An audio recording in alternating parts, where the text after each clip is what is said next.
चलिए हम विसरण देखते हैं। विसरण क्या होता है? डिफ्यूज़न, इंग्लिश में इसको डिफ्यूज़न कहा जाता है। ये विसरण बोलते हैं। यहाँ पे जो वह कार्य की प्रक्रिया जिसमें द्रव है, ठोस है, गैस है, गैस के जो अणुओं की जो अधिक सांद्रता वाले क्षेत्र से कम सांद्रता वाले क्षेत्र की ओर गति करते हैं।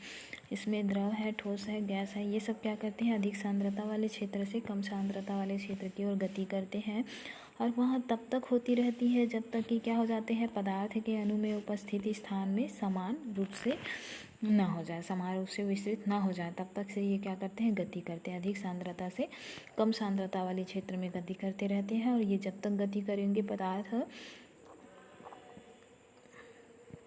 जो अणु उपस्थित रहता है उस स्थान में उसके समान रूप से विस्तृत ना हो जाए, तब तक के लिए क्या करते हैं? गति करते रहते हैं।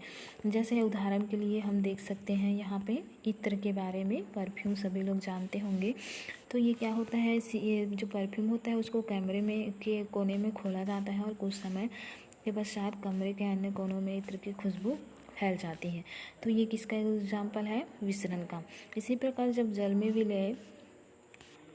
विलय किसी रंजक है या डाई है, जैसे कॉपर सल्फेट है, पोटेशियम परमेट है, रवे को जल में भरे बीकर में डाल दिया जाता है तो सर्वप्रथम रंजक के आसपास क्या हो जाते हैं? गहरे रंग का क्षेत्र दिखाई देता है। तो वही क्या होता है? विसरण के एग्जाम्पल होते हैं। और हम देखते हैं कि वो अंत में वहाँ संपूर्ण बीकर में समान रूप से विस्तृत हो जाते हैं। गैस, द्रव, ठोस, ये तीनों पदार्थों में विसरण की क्रियाएं देखी जा सकती है।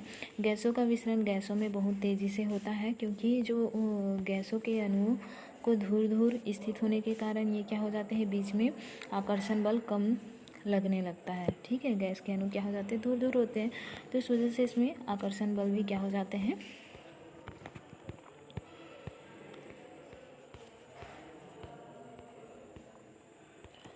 और आगे हम देखते हैं जो इसके जो पदार्थ होते हैं, पदार्थों के आणविक सिद्धांत के अनुसार क्या होता है? प्रत्येक पदार्थ छोटे छोटे कणों से मिलकर बने होते हैं, जिसे हम क्या कहते हैं? अणु कहते हैं।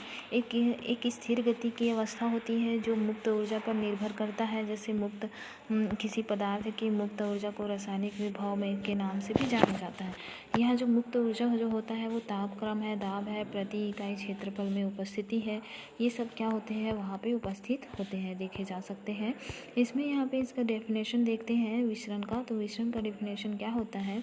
अणुओं का उनकी उच्च मुक्त ऊर्जा वाले क्षेत्र से कम मुक्त ऊर्जा वाले क्षेत्र की ओर प्रवाह या गति होना विसरण कहलाता है।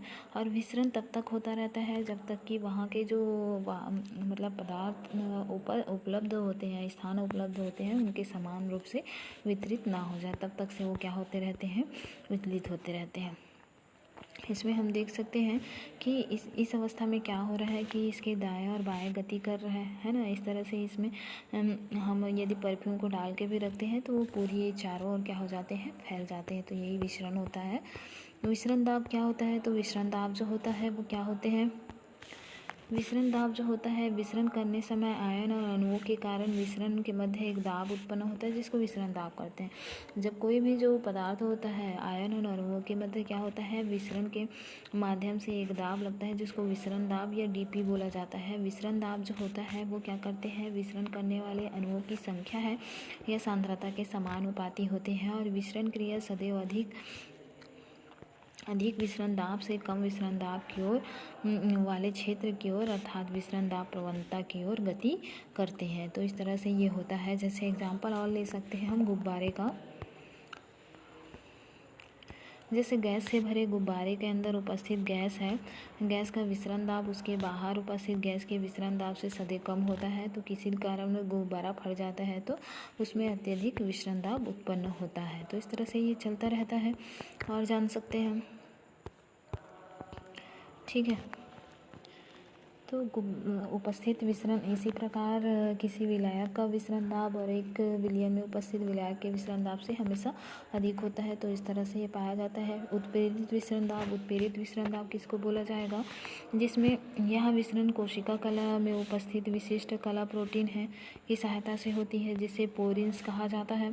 सांद्रता प्रवणता के अनुरूप सामान्यता कार्य करते हैं, लेकिन विशिष्ट स्थितियों में ये क्या हो जाते हैं? पदार्थों के विशिष्ट आयनों के अभिगमन के लिए भी जिम्मेदार होते हैं। तो इस तरह से ये क्या पाए जाते हैं, कोशिका कला में भी आयन है प्रोटीन का आवागमन होता है।